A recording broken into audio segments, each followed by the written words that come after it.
Let's get right into it. Number 12. The Uncanny Valley. Imagine staring at something that looks almost human, a super-realistic robot, a CGI character from an old movie, or maybe a mannequin that just looks a little too real. You're not exactly sure what's wrong, but something is definitely off. The hair is too perfect, the eyes are too wide, the smile is too fixed. You feel a small, subtle lurch in your stomach, a whisper of unease that says, this is not right.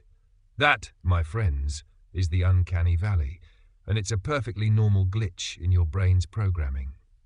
When something is too close to being human but isn't quite there, your brain experiences a deep, primal conflict.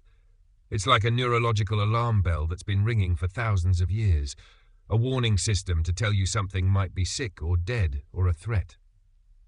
We've evolved to be masters at reading subtle social cues, the twitch of an eye, the genuine curve of a smile, and when those cues are missing or mismatched, our brain goes into threat assessment mode.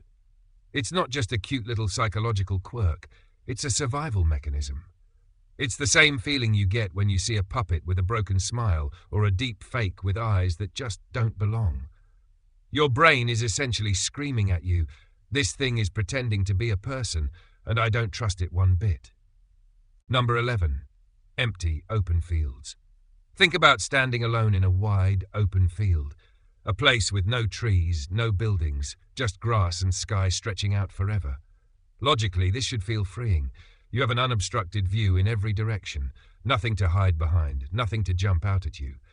But for a lot of people, the feeling is the exact opposite. It's disquieting. Your brain, the product of millions of years of evolution, is hardwired to seek cover and shelter. Open spaces are historically where we were most vulnerable to predators. There's nowhere to hide, no way to use the environment to your advantage. Your brain, for all its modern sophistication, still remembers a time when being out in the open was a death sentence. That's why being in a crowded, high-walled canyon of skyscrapers can feel more comfortable than being alone in the middle of a vast prairie. The buildings, while artificial, provide a sense of structure and safety. You can duck into an alley, hide behind a car, or find refuge in a doorway. The empty field offers none of that. It's the ultimate exposure, and a part of your brain is still panicking, thinking, we're out in the open, we're a target, find cover, now. Number 10. The bottom of swimming pools. We've all seen it, a swimming pool at night lit from within, the water still and clear. The light reaches down to the bottom, illuminating the drain in the center. It's a completely harmless, mundane sight. And yet, for a shocking number of people, it's also one of the most unsettling things on Earth. The fear isn't of drowning or of the water itself. It's something far deeper and more irrational. The drain, sometimes a little darker than the rest of the pool, becomes a focal point for a primal fear of the unknown. That small dark hole represents an endless, mysterious depth. It's a man-made pit, a small abyss, and our brains, built to be wary of dark, enclosed spaces, immediately latch onto it. It's a very specific kind of thalassophobia, a fear of deep water, but one that has been distilled down to a tiny, perfectly normal object. It's the same feeling you get when you look at a deep, dark well or a storm drain. Your brain, for a split second, forgets it's looking at a piece of harmless plumbing and sees a portal to a world it can't comprehend.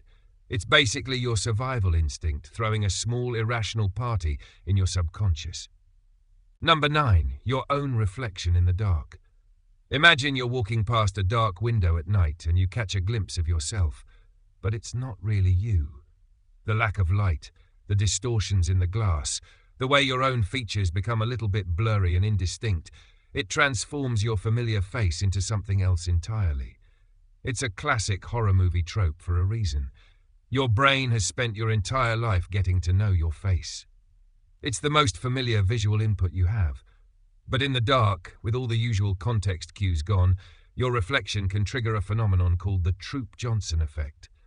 Essentially, your brain, starved of visual information, starts to fill in the blanks. It hallucinates. It starts to see your own reflection as a stranger, and not just any stranger, a threatening one.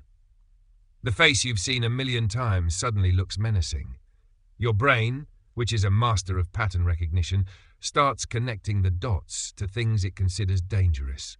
It's an internal alarm bell screaming, "Intruder." even though the intruder is just you. This isn't a sign you're going crazy.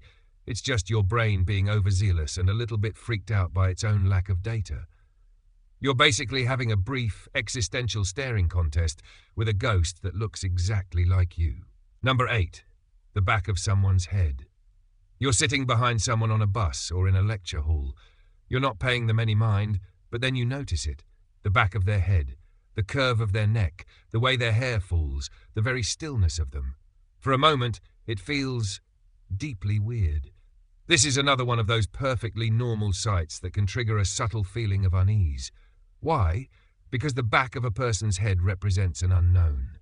When you're facing someone, their eyes, their facial expressions, their body language all give you a wealth of information about their intentions. Your brain is a master at reading these signals, but the back of a person's head offers none of that. It's a black box. You have no idea what they're thinking, what they're looking at, or what they're about to do. This lack of information creates a small pocket of anxiety in your mind. It's the brain's way of saying, hey, I can't read this person. I don't know if they're a threat or not. Stay alert. This isn't a full-blown panic, of course, just a little shiver of uncertainty, a throwback to a time when not knowing an individual's intent could be a matter of life or death. The back of someone's head is basically a social blind spot, and your brain doesn't like blind spots. Number 7. A pile of clothes on a chair. We've all done it. You get home, toss your clothes on a chair, and then later in the middle of the night you wake up, glance over, and for a split second you're convinced there's a person sitting there. The human brain is a pattern-seeking machine. It's so good at it that it will find patterns even when there aren't any. This phenomenon, known as pareidolia, is the reason we see faces in electrical outlets and animals in clouds. But a pile of clothes is a special kind of pareidolia. The human form is something we are wired to recognize instantly.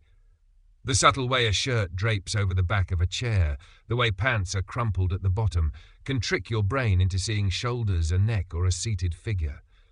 The darkness and grogginess of being half asleep amplify this effect. Your brain takes the simplest visual cues and turns them into a person-shaped object because it's 1,000 times more important, evolutionarily speaking, to identify a potential intruder than to correctly identify a pair of jeans. It's better to be wrong and safe than to be right and dead. So the next time you jump a little because of your laundry, just remember, it's not a ghost. It's just your brain being a paranoid pattern-making genius. Number 6. Disembodied human voices. You're alone at home, maybe watching TV or scrolling on your phone, and you hear it. A human voice, but you can't tell where it's coming from. It might be muffled or just a few words, a snippet of conversation. It's not loud enough to clearly make out, and it's not coming from the TV. Your brain immediately enters a state of high alert. This is a primal response rooted deep in our evolutionary history. The sound of a human voice, particularly an unfamiliar one, is one of the most important signals a social species can receive. Is it a friend? A foe? A child in distress? When you can hear the sound but not pinpoint its source, your brain is in a state of sensory conflict. The auditory cortex is getting a signal that demands immediate attention, but your visual and spatial processing centers can't provide any context. This is what we call an audio pareidolia. And it's the same psychological quirk that makes us hear things in white noise. Your brain is a hypervigilant sound detector, constantly scanning for vocal cues. When it gets a hit without a clear source, it defaults to a low-grade panic, turning an ambiguous sound into a potential threat. You're not hearing a ghost, you're just hearing a glitch in your brain's otherwise brilliant social tracking system. Number 5. The feeling of being watched, even when you're alone. You're walking down a quiet street, or you're in a library aisle, and a chill runs down your spine. You get the distinct, unshakable feeling that someone is looking at you, even though you know you're alone. This isn't ESP or a sixth sense. It's a fascinating quirk of your brain called the gaze detection mechanism. Your brain has a specialized system for detecting and interpreting where others are looking. This is a key social skill that allows us to understand intentions and navigate social dynamics. However, this system is a little bit over-enthusiastic. It's designed to err on the side of caution. It's better to falsely assume you're being watched and be wrong than to miss a genuine threat and be a target. This feeling is often triggered by peripheral cues, a sudden change in the air, a movement in your peripheral vision, or even a subtle shift in your internal equilibrium. Your brain interprets these tiny, meaningless signals as evidence of a looming presence, a hidden observer. It's a beautifully imperfect survival instinct, a built-in alarm system for an ancient threat that no longer exists in a modern library. Number 4. Mannequins in storefronts. Mannequins. Those silent, smooth-skinned figures that populate every retail window. They are completely harmless and mundane. Yet, a large portion of the population finds them deeply creepy, especially at night. It goes back to the Uncanny Valley, but it's more specific and even more unsettling. A mannequin is the ultimate paradox. It has the exact shape of a human, but with none of the life. It's a hollow shell. Your brain, which is a master at discerning the subtle signs of life, is confronted with a perfect facsimile that has no pulse, no breath, no warmth. The lack of humanity in a perfect human form is deeply disturbing. It's a sensory contradiction.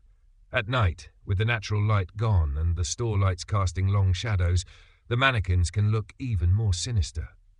Their fixed stares, their rigid postures, and their complete stillness become monstrous in the dark. It's not a fear of the mannequin itself, but a fear of what it represents. A lifeless copy of ourselves, a reminder of our own mortality and the thin line between being and not being. It's a fear of the fake, and your brain is screaming at you to run. Number 3. Your own shadow in your peripheral vision. You're walking down a street lit by streetlights, or maybe a hallway at night, and you see it out of the corner of your eye, a dark shape moving with you. It's a silhouette, an outline, and it's your own shadow, of course. But for a fleeting moment, your brain doesn't quite register that. Instead, it processes the moving shape as a potential predator or an unknown entity. Our brains are incredibly good at tracking and identifying objects in our central vision, but our peripheral vision is a little more primitive. It's designed to detect movement and change, especially in low-light conditions, and it's built to prioritize speed over accuracy. Your peripheral vision is basically the nervous sentry, screaming movement at your brain, and your brain's immediate response is to treat that movement as a threat. The fact that the shape is perfectly mirroring your every move, rather than calming you down, can make it even more unsettling. It's not just a person. It's a person-shaped thing that seems to be impossibly connected to you. It's a natural, perfectly normal fear that stems from an overactive and slightly paranoid visual processing system. Number 2. The face you see in the mirror right before you fall asleep. This one is a classic, and for good reason. You're lying in bed, a little bit tired, and you catch a glimpse of yourself in a mirror across the room. The room is dark, and your reflection is bathed in shadows. As you drift towards sleep, your brain enters a peculiar state called hypnagogia, a transition between wakefulness and sleep. In this state, your brain starts to misinterpret and hallucinate. The reflection in the mirror, which is always an imperfect representation, becomes a canvas for these hallucinations. Your own face can look distorted, warped, or even demonic. This is often an amplified version of the Troop Johnson effect. The low light and your tired, semi-conscious brain are a perfect storm. It's not a ghost or a demon or some kind of supernatural entity. It's your own mind playing tricks on you, turning your familiar face into a perfect stranger, and a terrifying one at that. It's your brain's way of testing the boundaries of reality right before it switches off for the night, and it's a perfectly normal, albeit creepy experience. Number 1. The drain in the shower or tub. This might seem mundane, but it's a surprising source of anxiety for many. You're standing in the shower, the water is running, and your eyes drift to the drain. That small, dark hole, often with a little bit of hair or gunk around it, becomes a focal point of dread.